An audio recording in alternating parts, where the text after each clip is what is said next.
wa izal mau'udatu su'ilat bi ayyi zambin qutilat. Semua bayi-bayi ditanya, kenapa kalian dibunuh? Jadi ini menunjukkan adanya pembunuhan bayi perempuan di masa jahiliyah. Tapi cerita yang beredar yang tidak benar adalah Umar bin Khattab tidak pernah membunuh anak perempuannya. Itu hoax. Tidak ada anak Umar bin Khattab yang perempuan yang meninggal dibunuh oleh Umar. Jadi kadang-kadang orang menyangkut pautkan dengan kebejatan Umar sebelum masuk Islam, padahal tidak ada cerita tentang Umar pernah membunuh anak perempuan. Kedua, Nasara. Ini Nasrani itu juga agamanya tauhid, dibawa oleh Nabi Isa, diajarkan juga beriman kepada Allah, kepada hari akhir dan amal saleh. Lalu was-sabiin. Nah, sabiin ini ada berapa kali Pak disebut dalam Al-Quran? Ada 3 ayat. Sering kita yang hafal surah Al-Baqarah itu menemukan kalimat sabiin. Apa itu sabiin? Assalamualaikum warahmatullahi wabarakatuh. Anda rindu mendengarkan kajian-kajian dari ustadz-ustadz kita dari Aceh? Kunjungi channel YouTube Maulizul Akbar NAD. Subscribe, like, share, komen.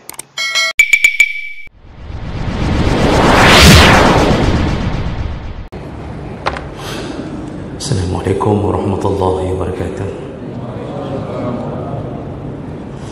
Innal hamdalillah nasta'inuhu wa nastaghfiruh wa na'udzu bihi min shururi anfusina wa min sayyiati a'malina. Man yahdihillahu fala mudilla lahu wa man yudlil fala hadiya lahu. Asyhadu an la ilaha illallah wahdahu la syarika lahu wa asyhadu anna Muhammadan 'abduhu wa rasuluhul karim. اللهم صل وسلم على نبينا المصطفى محمد وعلى آله وأصحابه أجمعين. أما بعد، رب اشرح لي صدري ويسر لي أمري واحلل عقدة من لساني يفقهوا قولي. Segala puji bagi Allah, memuliakan salawat dan salam pada Rasulullah, pada keluarga dan seluruh sahabat-sahabatnya yang Allah muliakan, insyaAllah. Bapak-bapak dan ibu-ibu jamaah salat maghrib dan isya, kita akan sambung pelajaran kita, yaitu tentang fadilah beriman kepada hari akhir atau yaumul qiyamah. Di pertemuan yang lalu kita sudah membahas beberapa urusan tentang makna kiamat. Kemudian kapan terjadinya kiamat, yaitu yang dipastikan terjadi di hari Jumaat. Tapi tidak ada yang tahu Jumaat yang mana.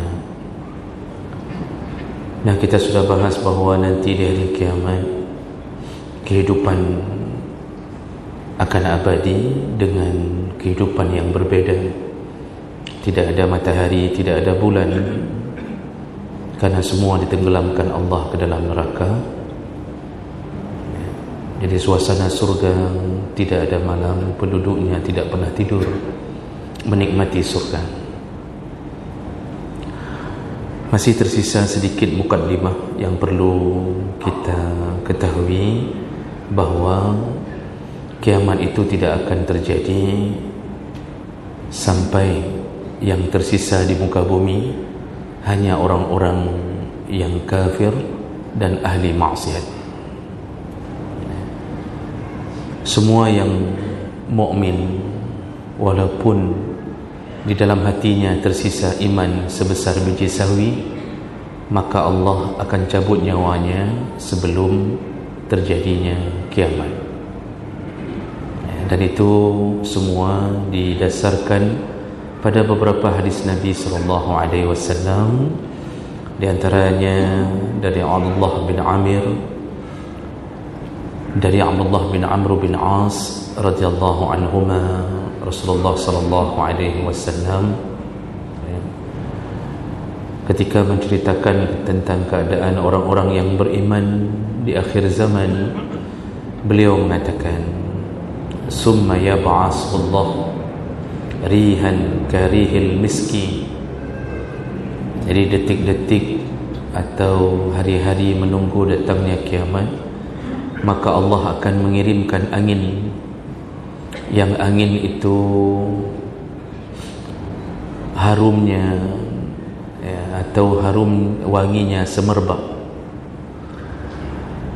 Lalu kemudian massuha massul harir, sangat lembut bagaikan sutra.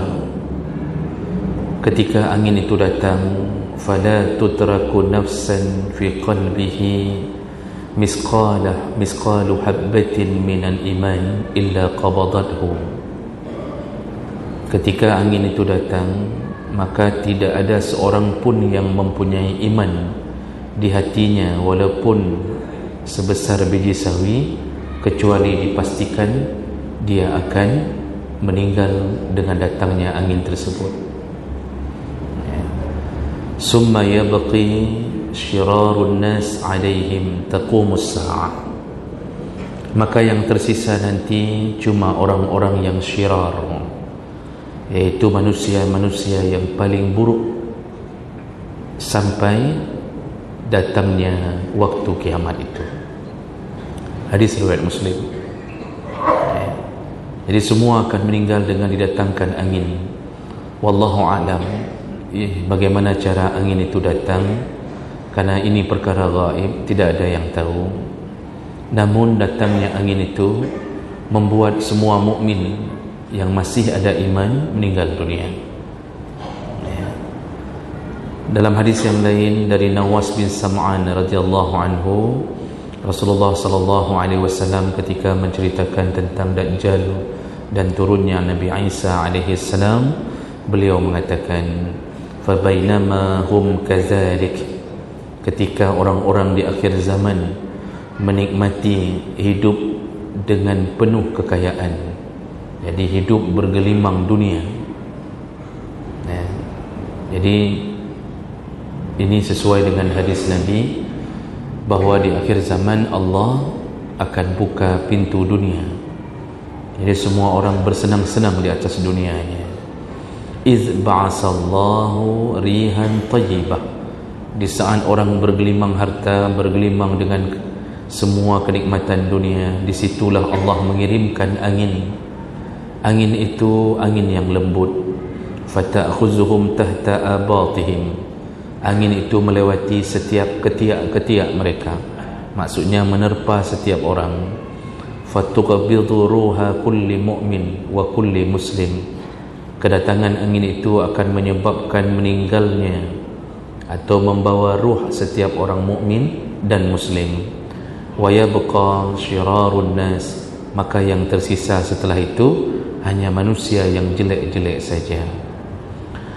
Yataharajuna fiha taharajul khumar, nanti yang tersisa itu mereka akan berzina di tengah-tengah jalan bagaikan keledai berzina. Fa'alaihim taqumus sa'ah, di tengah-tengah kaum itulah terjadinya kiamat. Hadis riwayat Muslim. Jadi ini dua hadis menerangkan tentang kondisi akan meninggal seluruh mukmin. Di saat itu maksiat merajalela setelah meninggal semua mukmin, sampai Nabi membayangkan orang berzina di tengah-tengah jalan bagaikan keledai berzina atau bagaikan keledai kawin. Hari ini kan begitu, Pak. Ini sudah mulai nampak-nampak tanda orang kehilangan rasa malu. Tidak usah jauh-jauh lah, di Lok Semawi saja. Itu bagaimana mereka menikmati malam di lapangan Hira, di samping-samping jalan, tidak ada yang berani menegurnya. Kadang-kadang pemimpin disibukkan dengan pembangunan tapi lupa menahan maksiat, padahal yang dibangun pasti akan hancur.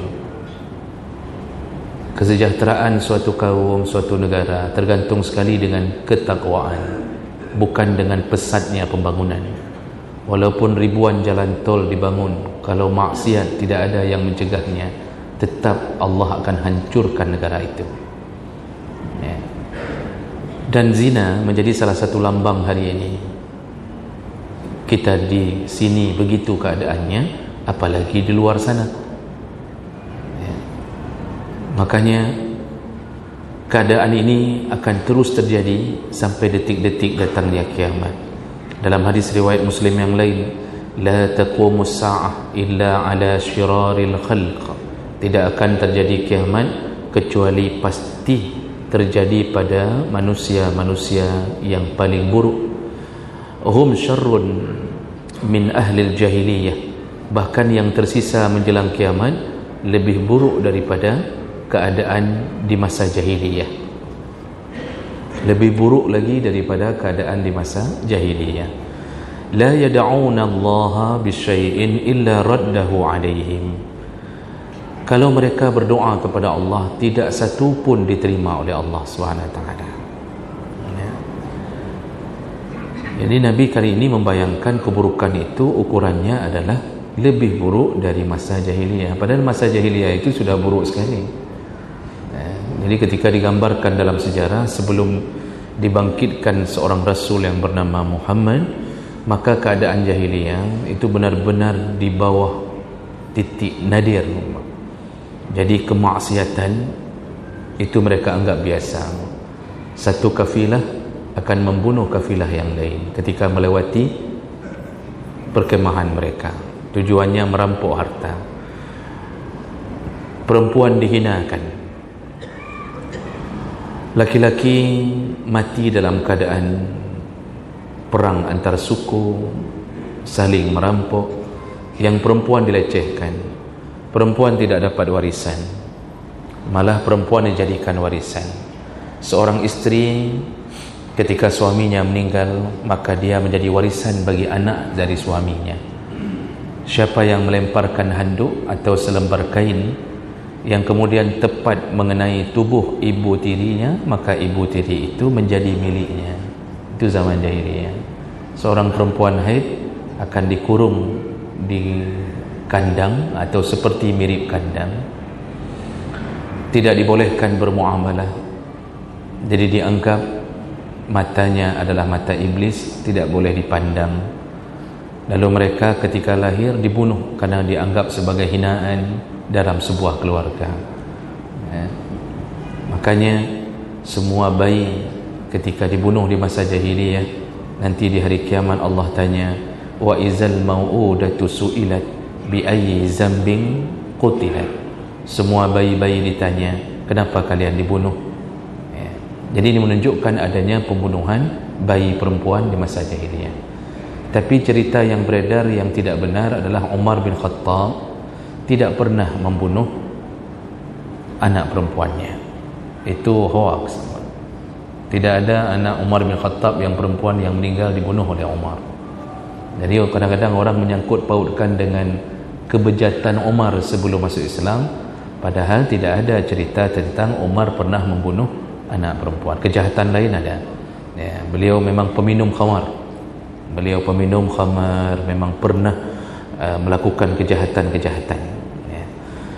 Dalam hadis yang terakhir tentang masalah ini, hadis riwayat Ahmad, Tirmizi, juga hadis riwayat Muslim dari Anas bin Malik, Rasulullah berkata, la taqumu as-sa'ah hatta la yuqala fil ardi Allahu Allahu. Kiamat tidak akan terjadi sampai bumi tidak lagi terdengar kalimat Allah Allah. Jadi tidak ada lagi yang berzikir. Maka kita bisa menangkap di waktu itu tidak ada lagi orang yang salat. Kalau kita berfikir tidak mungkin, hari ini saja yang salat di tempat kita yang berjuluk Serambi Mekah itu mungkin setengah, cuma setengahnya lagi tidak salat. Ya. Lihatlah hari Jumaat yang seharusnya hari berkumpul, itu setengah salat, setengah tidak salat. Ini hari ini yang masih berlindung di bawah kanun, di bawah peraturan-peraturan agama, masih banyak berdiri pesantren-pesantren, masih banyak masjid-masjid yang makmur. Hari ini pun orang sudah setengah salat, apalagi nanti, maka orang tidak lagi menyebut nama Allah. Di saat itulah terjadi kiamat. Jadi benar-benar yang ditimpa dengan dahsyatnya atau kengeriannya kiamat hanya orang-orang yang paling buruk akhlak paling buruk akidahnya. Ya. Maka kita berdoa semoga kita termasuk yang dijemput Allah sebelum kiamat. Makanya hati-hati, didiklah anak-anak kita dengan akidah yang kuat, agama yang kuat. Jangan lagi terbuai dengan keinginan-keinginan dunia. Rasulullah SAW paling khawatir kalau umatnya ketika dibuka pintu dunia, maka mereka terjerumus ke dalamnya sampai melupakan Allah. Itu yang Rasulullah paling khawatir. Makanya Rasulullah sempat berdoa, Allahumma la taj'alid dunya akbar hammina. Ya Allah, jangan jadikan dunia sebagai tuntunan hidup kami atau tujuan hidup kami. Hari ini kan begitu. Orang hari ini bercita-cita semuanya dunia. Dari kecil sudah dididik oleh ayah ibunya, cita-citanya dunia. Jadi dalam kepala ditanamkan kerja, kerja, kerja. Mahasiswa hari ini hanya untuk dapat ijazah, ilmu tidak penting. Ada yang model mengambil KKN bisa menghapus 3 pelajaran, contoh. Jadi dia hapus pelajaran yang kira-kira dia anggap susah untuknya, hanya dengan berdiri-berdiri di samping jalan, lalu dia tancapkan petunjuk-petunjuk jalan di kampung-kampung, tulis di papan-papan, lorong hantu misalnya, tulis semua. Yang pegak-pegak jangan mentang mahasiswa sekarang.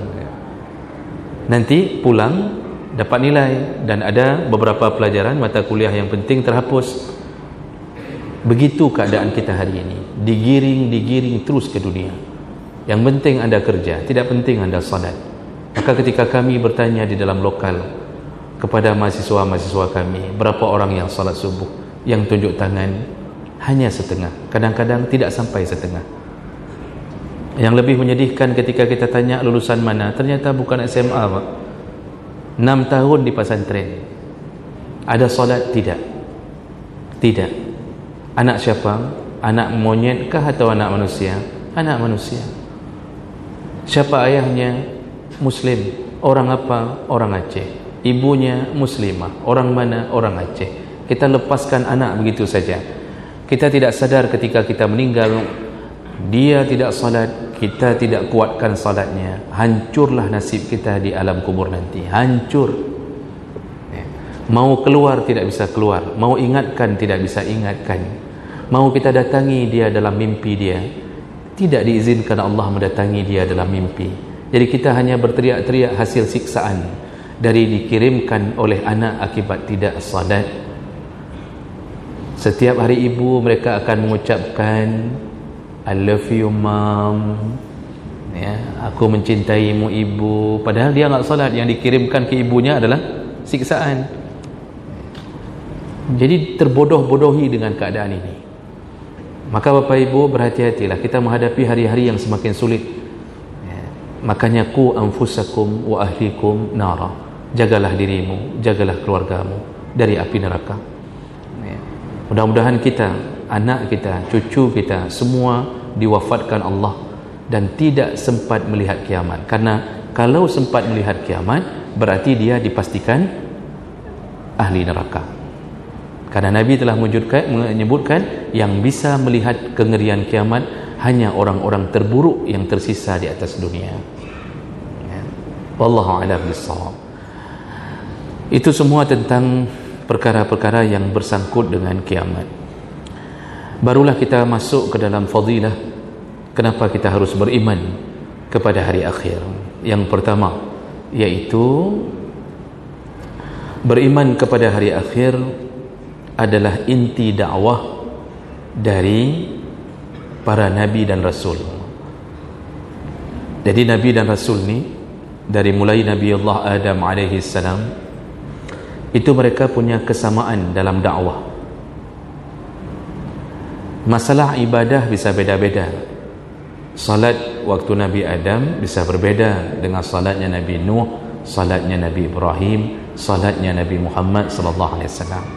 Puasa kama kutiba 'alal ladzina min qablikum, pernah diberikan Allah kewajiban puasa kepada sebelum kita umat Muhammad, tapi cara puasanya berbeza-beza.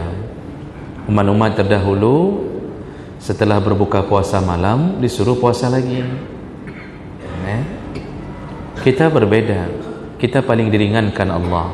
Jadi kalau ibadah bisa beda-beda di antara para nabi, tapi ada perkara yang semua nabi sama mendakwahkannya atau sama metodenya, iaitu 3 perkara. Apa dia? Tauhid, lalu iman kepada hari kebangkitan, dan akhlak.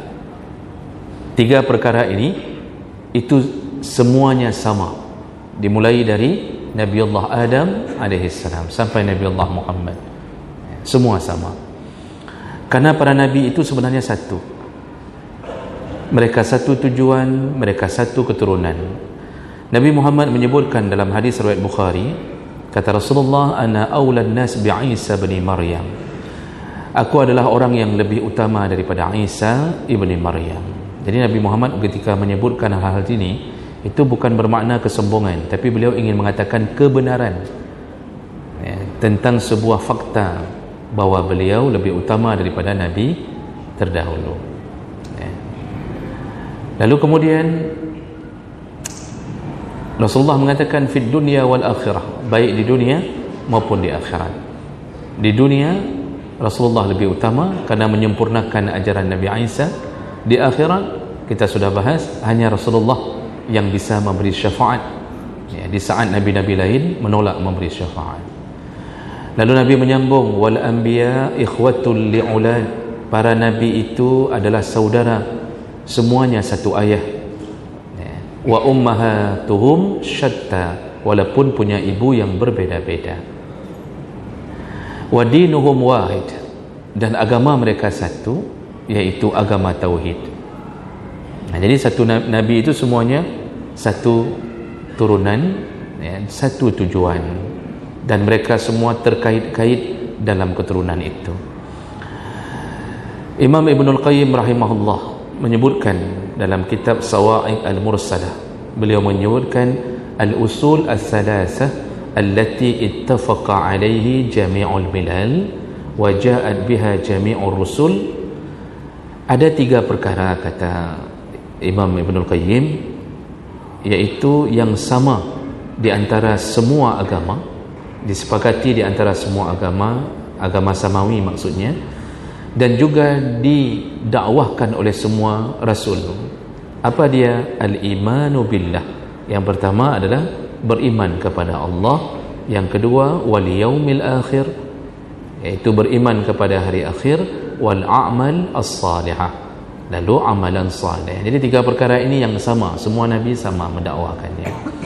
Lalu beliau mengatakan, Allah Subhanahu wa taala telah menyebutkan dalam surah Al-Baqarah ayat 62, innal ladzina amanu, orang-orang sesungguhnya orang-orang yang beriman, wal ladzina hadu, dan orang-orang Yahudi, wan nasara, dan orang-orang Nasrani, was sabiin, dan orang-orang sabiin, man amana billahi wal yawmil akhir wa amila salihan falahum ajruhum 'inda rabbihim wala khaufun 'alaihim wala hum yahzanun. Iaitu mereka adalah orang-orang yang beriman kepada Allah dan hari akhir, dan mereka beramal saleh. Jadi disebutkan 3, beriman pada Allah, lalu hari akhir, dan beramal saleh. Ini yang didakwahkan oleh semua agama. Jadi disebutkan tadi amanu, semua yang beriman. Dari siapa? Yahudi, waladzina hadu. Yahudi ini tauhid, agama samawi mengajarkan tauhid, walaupun kemudian mereka punya masalah, iaitu mereka suka membangkang, suka melawan nabinya. Itu yang kemudian Allah mengatakannya al-maghdub alaihim. Yahudi ini kelompok yang dimurkai Allah. Lalu wan nasara, ini Nasrani, itu juga agamanya tauhid, dibawa oleh Nabi Isa, diajarkan juga beriman kepada Allah, kepada hari akhir, dan amal saleh. Lalu was-sabiin, Nah, sabiin ini ada berapa kali Pak disebut dalam Al-Quran? Ada 3 ayat. Sering kita yang hafal surah Al-Baqarah itu menemukan kalimat sabiin. Apa itu sabiin? Sabi' itu orang-orang yang mengikuti agama yang baru. Jadi siapapun yang mengikut agama yang belum ada sebelumnya, maka disebut sabi'in. Jadi dia bisa 2 model. Ada sabi' yang lurus, sabi' yang benar, ada sabi' yang tersesat.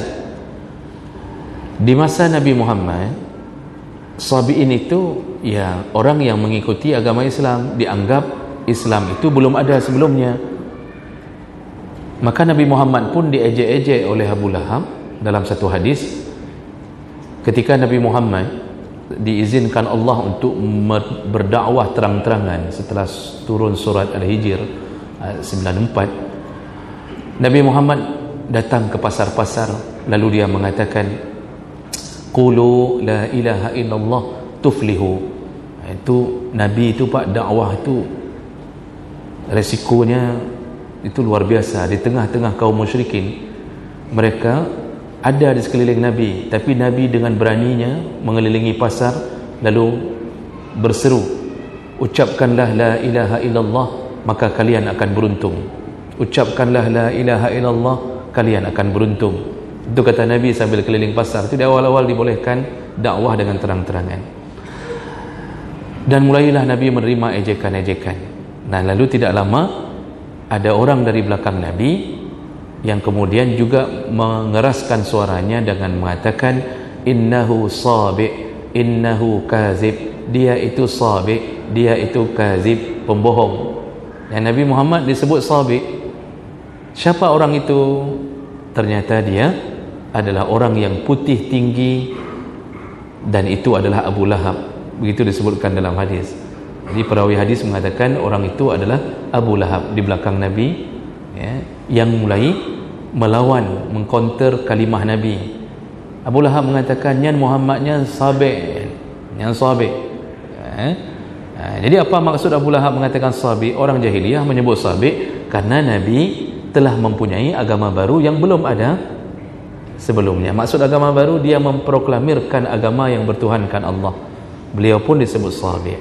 Maka kalau Bapak baca Al-Quran, sabi' itu disebut dengan orang-orang beriman. Maksudnya yang mengimani agama yang baru di sisi Allah SWT di saat masa jahiliyah. Tapi kalau sekarang sabi', Islam sudah ada, kalau Allah sebutkan sabi' berarti sesat. Karena agama yang sudah baku itu Islam. Maka kalimat sabi' berikutnya adalah orang yang tersesat. Maka sabi' itu 2, ada sabi' yang benar, ada sabi' yang tersesat. Inilah orang-orang yang kemudian agama-agama ini mendakwahkan 3 perkara itu. Jadi semua para nabi itu mendakwahkan adanya hari kebangkitan. Kenapa begitu kuatnya dakwah itu? Karena orang kalau sudah beriman pada hari akhir, maka dia akan melakukan apapun untuk mencapai kebahagiaan di hari akhir. Kalau itu tidak dipercaya, maka orang tidak akan melakukan amalan apapun.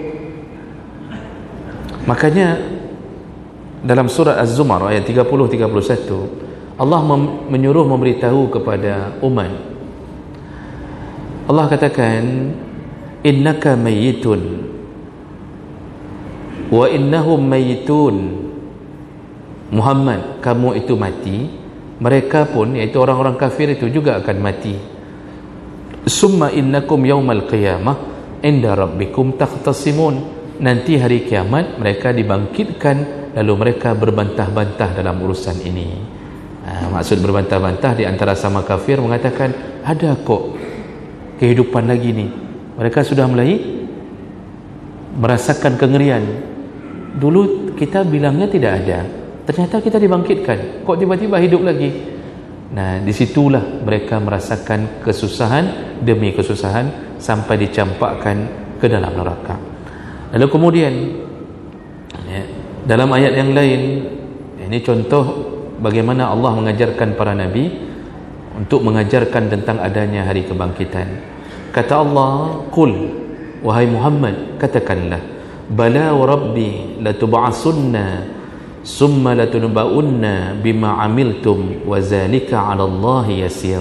Muhammad, kasih tahu, demi Tuhan Allah Subhanahu wa taala, atau demi Tuhanku Allah Subhanahu wa taala, semua kalian akan dibangkitkan, lalu kemudian engkau akan diberitakan kembali tentang apa yang telah kalian lakukan, dan bagi Allah itu mudah. Wazalika 'ala Allah yasir, maksudnya mudah bagi Allah membuat hari kebangkitan. Nah, kemudian Nabi Nuh alaihi salam dalam surat Al-A'raf ayat 59, Allah menceritakan, laqad arsalna nuhan ila qaumihi, kami telah mengirimkan Nabi Nuh kepada kaumnya.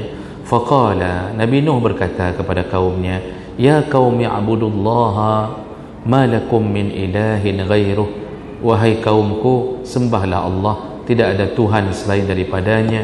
Inni akhafu alaikum azab yaumin azim, aku khawatir kepada kalian datangnya azab di hari kiamat nanti.